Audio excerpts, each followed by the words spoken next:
Bismillahirrahmanirrahim. Assalamualaikum warahmatullahi wabarakatuh. Anak-anakku yang Bapak banggakan, Bapak akan menyampaikan materi akidah alam untuk kelas 8 di semester yang pertama itu tentang pengertian dan hakikat Al-Quran serta bukti tentang kebenaran Al-Quran, melanjutkan materi yang kemarin Bapak telah menyampaikan. Tapi terlebih dahulu mari kita sama-sama berdoa, mudah-mudahan kita semua ada dalam lindungan Allah Subhanahu wa Ta'ala. Anak-anakku yang Bapak banggakan, silahkan nanti disimak materinya, kemudian dicatat hal-hal yang penting yang sekiranya bisa membantu ketika proses pembelajaran kali ini. Anak-anakku yang Bapak banggakan, Bapak akan membahas terlebih dahulu tentang pengertian dan hakikat Al-Quran.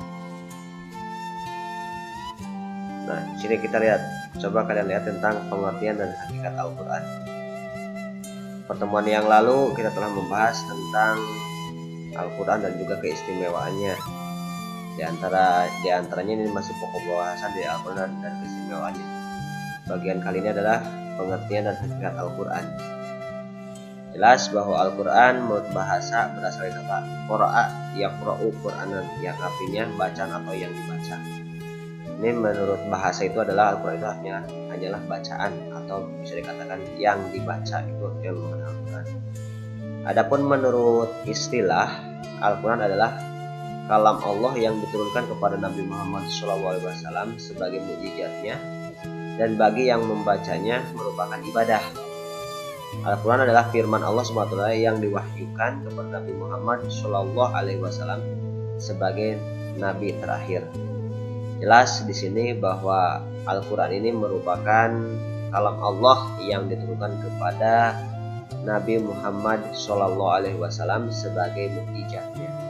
Kita sebagai umat Islam wajib untuk mempercayainya, karena ini merupakan suatu rukun iman yang harus kalian betul-betul mengimaninya tentang adanya Al-Quran tersebut. Ketika kita sudah menyatakan kita itu adalah beragama Islam, maka kita harus meyakini tentang Al-Quran ini. Karena apa? Al-Quran ini merupakan suatu pedoman hidup bagi umat Islam tersebut. Nah, ini merupakan suatu pengertian daripada Al-Quran itu menurut bahasa berasal dari kata qara'a yaqra'u Qur'anan, yang artinya bacaan atau yang dibaca. Jelas? Nah, di sini Bapak akan lanjutkan. Al-Quran juga mempunyai nama yang cukup banyak, tetapi Bapak di sini tidak akan membahas semuanya, hanya ada beberapa nama yang akan kita bahas. Ada 6 nama selain daripada nama Al-Quran tersebut. Tentunya tidak bisa diambil begitu saja nama Al-Quran, melainkan dari Al-Qurannya tersebut, dari firman Allahnya tersebut. Nah, di sini kita jelas yang pertama Alkitab. Alkitab berarti kitab atau buku. Nama ini diambil dari firman Allah Subhanahu wa Ta'ala. A'udzubillahi minasyaitonirrajim. Bismillahirrahmanirrahim.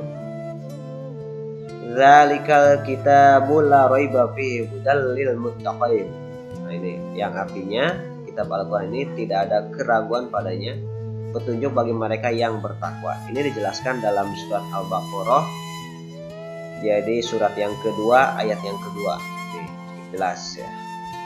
Selanjutnya, Al-Quran juga dikatakan dengan atau disebut dengan Al-Furqan. Al-Furqan berarti pembeda. Maksudnya Al-Quran menerangkan secara jelas mana yang benar dan yang salah. Di sini Al-Quran menjelaskan mana yang benar dan juga yang salah. Nama ini diambil dari firman Allah Subhanahu wa Ta'ala dari surat Al-Furqan ayat ke-1 ini. A'udzubillahi minasyaitonirrajim. Bismillahirrahmanirrahim. Tabarakalladzi nazzala al-furqana 'ala 'abdihi liyakuna lil 'alamin nadhiran. Jelas. Yang artinya Maha suci Allah yang telah menurunkan Al-Furqan. Di sini Al-Furqan tersebut dengan nama Al-Quran kepada hambanya agar dia menjadi pemberi peringatan kepada seluruh alam, maksudnya jin dan manusia. Ini seluruh alam, diantaranya adalah jin dan manusia. Ini Al-Quran ini merupakan suatu peringatan untuk siapa? Untuk manusia. Kita sebagai umat Islam yang wajib mentaati apa yang ada dalam isi Al-Quran tersebut. Nah, selanjutnya az-zikir. Nah, ini Al-Quran juga dikatakan dengan az-zikir, berarti peringatan. Di sini Al-Quran dikatakan az-zikir karena banyak ayat-ayat yang berisi peringatan kepada manusia. Namun ayat ini nama Al-Quran ini diambil dari firman Allah dalam surat Al-Hijr ayat ke-9. A'udzubillahi minasyaitonirrajim. Bismillahirrahmanirrahim. Inna nahnu nazzalna dzikra wa innahu lahu lahafidun. Artinya, sesungguhnya kamilah yang menurunkan Al-Quran dan sesungguhnya kami benar-benar memeliharanya.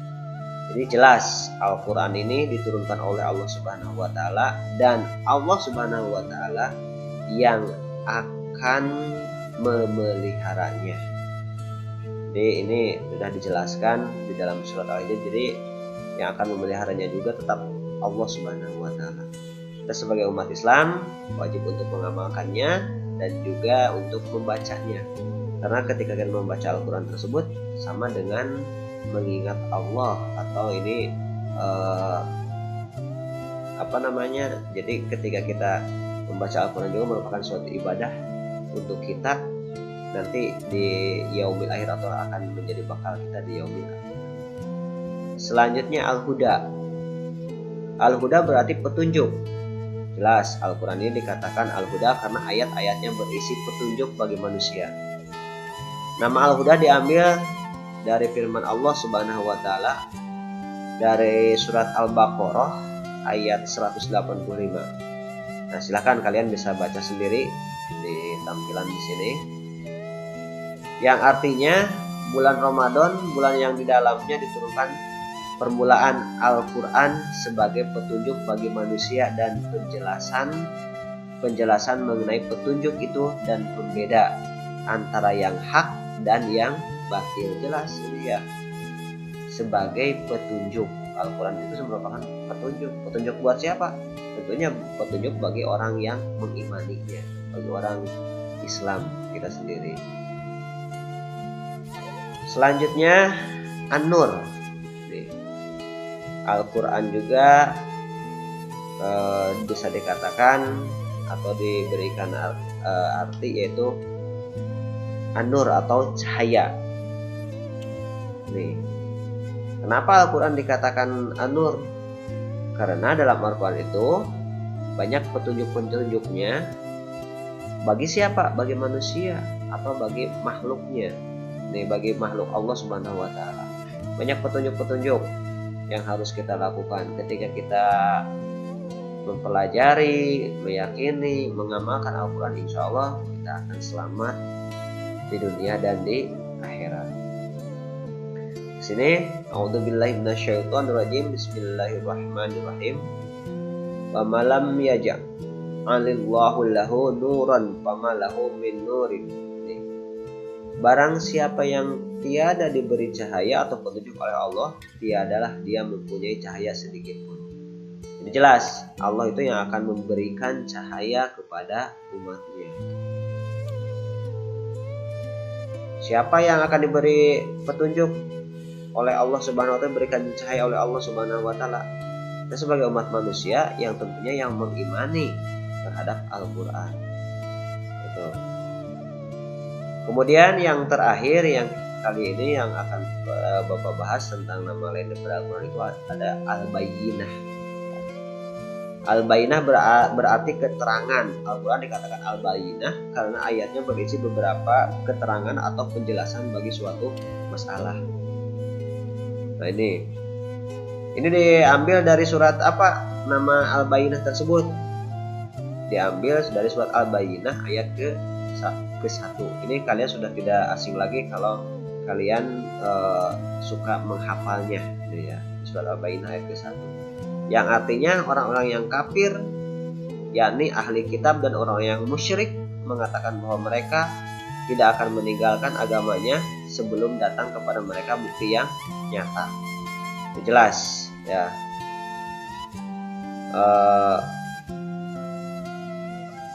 Keterangan atau penjelasan suatu masalah di sini di surat Al-Baqarah. Itu ada 6 nama yang kita bahas selain daripada nama Al-Quran tersebut. Nah, di sini kita akan melanjutkan kepada bukti tentang kebenaran Al-Quran. Jelas di sini bahwa Al-Quran itu benar, apa isinya benar dan jangan diragukan lagi. Ini jelaskan dalam surat Al-Maidah. Silakan kalian baca surat Al-Maidahnya. Surat Al-Maidahnya. Kemudian Bapak akan menjelaskan di sini tentang artinya. Dan kami telah turunkan kepadamu Al-Quran dengan membawa kebenaran. Jelas, Al-Quran itu membawa kebenaran, membenarkan apa yang sebelumnya, yaitu kitab-kitab yang diturunkan sebelumnya. Jelas bahwa Al-Quran itu adalah kitab yang terakhir yang membenarkan kitab-kitab yang sebelumnya, yaitu sebelum Al-Quran ada yang diturunkan, ada kitab Injil, ada Zabur, ada Taurat gitu, ya. Dan batu ujian terhadap kitab-kitab yang lain itu, maka putuskanlah perkara mereka menurut apa yang Allah turunkan, dan janganlah kamu mengikuti hawa nafsu. Janganlah kamu mengikuti hawa nafsu mereka dengan meninggalkan kebenaran yang telah datang kepadamu. Ini jelas peringatan kepada kita, dijelaskan dalam Al-Quran, kita jangan hanya mengandalkan hawa nafsu, keinginan kita, tetapi tidak berdasarkan kepada Al-Quran. Untuk tiap-tiap umat di antara kamu kami berikan aturan dan jalan yang terang. Jelas ini ada aturannya, ada jalannya, yaitu melalui apa? Melalui Al-Quran. Sekiranya Allah menghendaki, niscaya kamu dijadikannya satu umat saja. Tetapi Allah hendak menguji kamu terhadap pemberiannya kepadamu, maka berlomba-lombalah berbuat kebajikan. Hanya kepada Allah lah kembali kamu semuanya. Lalu diberitahukannya kepadamu apa yang telah kamu perselisihkan itu. Dalam surat Al-Maidah ayat 48. Jelas bahwa Al-Quran juga menjelaskan kita harus berpegang teguh kepada Al-Quran. Kita harus meyakini terhadap Al-Qurannya tersebut.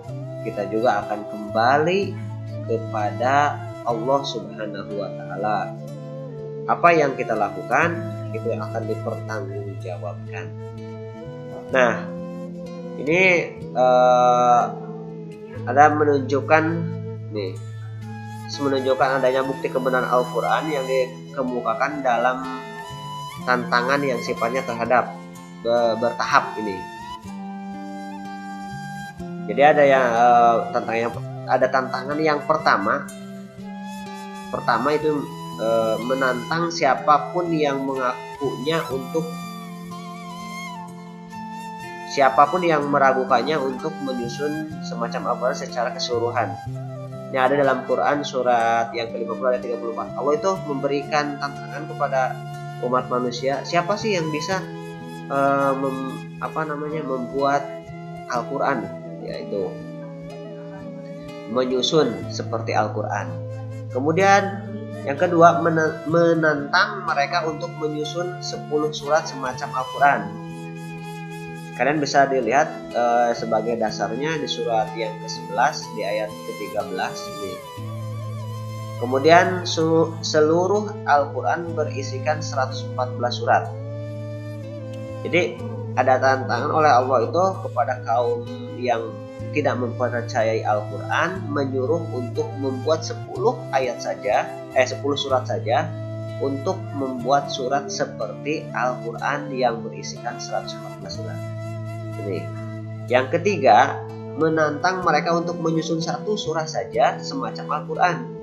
Nih, lebih diperkecil lagi. Jadi menantang kepada mereka itu yang tidak mempercayai Al-Quran itu bahwa silahkan untuk menyusun 1 surat saja semacam Al-Quran. Ini Bapak yakin, kita yakin bahwa tidak ada orang yang akan mampu untuk membuat atau menyusun satu surat dalam Al-Quran. Yang keempat, menantang mereka untuk menyusun sesuatu seperti atau lebih kurang sama dengan satu surah dari Al-Quran. Ini jelas disuruh untuk membuat satu surat saja, surat yang pendek seperti Al-Quran. Itu tidak ada yang mampu. Orang-orang Yahudi yang sombong itu tidak mampu ini. Pada masa pemerintahan Abu Bakar Siddiq, muncul beberapa orang murtad dan mengaku sebagai nabi. Mereka mencoba membuat tandingan terhadap Al-Quran. Ini, tetapi tandingan yang mereka buat tidak ada nilainya sama sekali. Allah Subhanahu wa Ta'ala berfirman ini. Jadi tadi tantangan tersebut pada zaman tadi Abu Bakar Siddiq, ada orang yang mengaku nabi disuruh untuk membuat Al-Quran. Ini disuruh untuk membuat Al-Quran. Kita lihat di sini firman Allahnya. Nah, ini firman Allah dalam surat Al-Baqarah dijelaskan, A'udzubillahi minasyaitonirrajim, Bismillahirrahmanirrahim.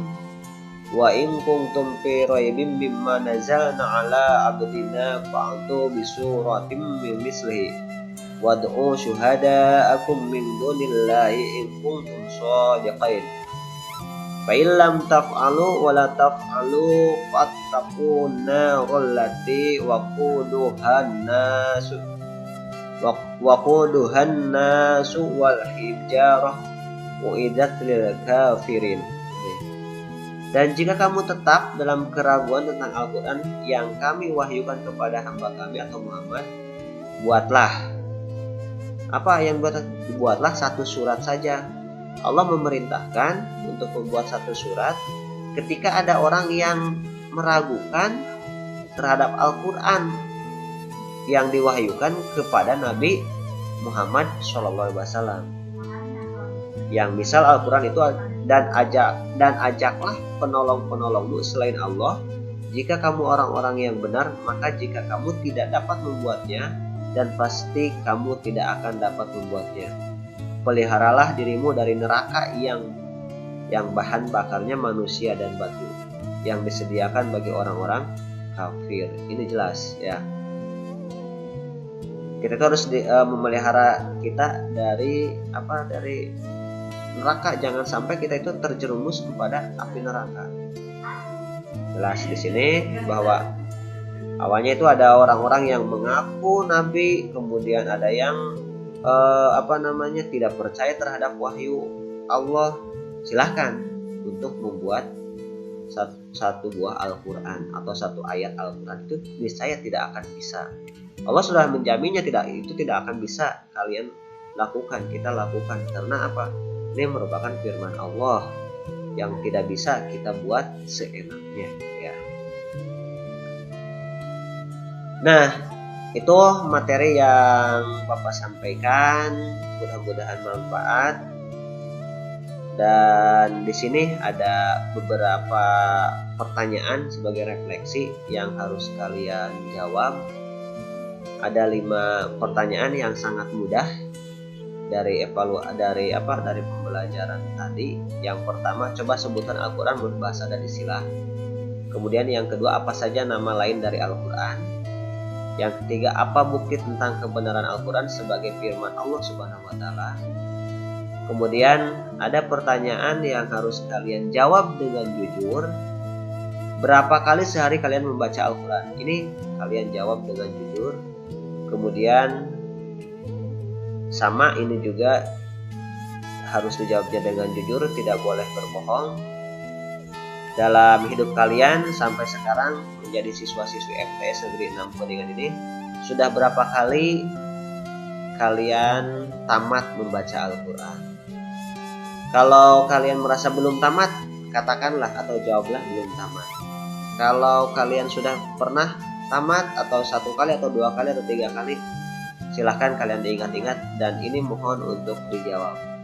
Kemana untuk mengirimkan jawabannya? Silahkan nanti kalian buka linknya di bawah ini. Ada link di bawah ini yang harus kalian masukkan. Nanti link ini kalian bisa masukkan di HP kalian, linknya tinggal dimasukkan di pencarian, di Google pencarian, kemudian jawabannya ditulis dalam bentuk tulisan, kemudian dipoto, dikirimkan ke alamat yang ada di bawah ini, alamatnya di sini. Silahkan kalian, kemudian Bapak minta lagi ketika kalian sedang proses belajar, berarti kalian harus bisa mengirimkan foto ke Bapak. Sekian, terima kasih, mudah-mudahan bisa bermanfaat. Tetap jaga kesehatan, mudah-mudahan kita semua ada dalam lindungan Allah Subhanahu wa Ta'ala. Dan Bapak mohon maaf apabila ada kesalahan, ada penyampaian yang tidak pas, apalagi ketika membaca ayat-ayat Al-Qur'annya belum pas. Silahkan kalian bisa mempelajarinya kembali, mengoreksinya. Mudah-mudahan ini bisa bermanfaat buat kalian. Billahi taufiq wal hidayah. Wassalamualaikum warahmatullahi wabarakatuh.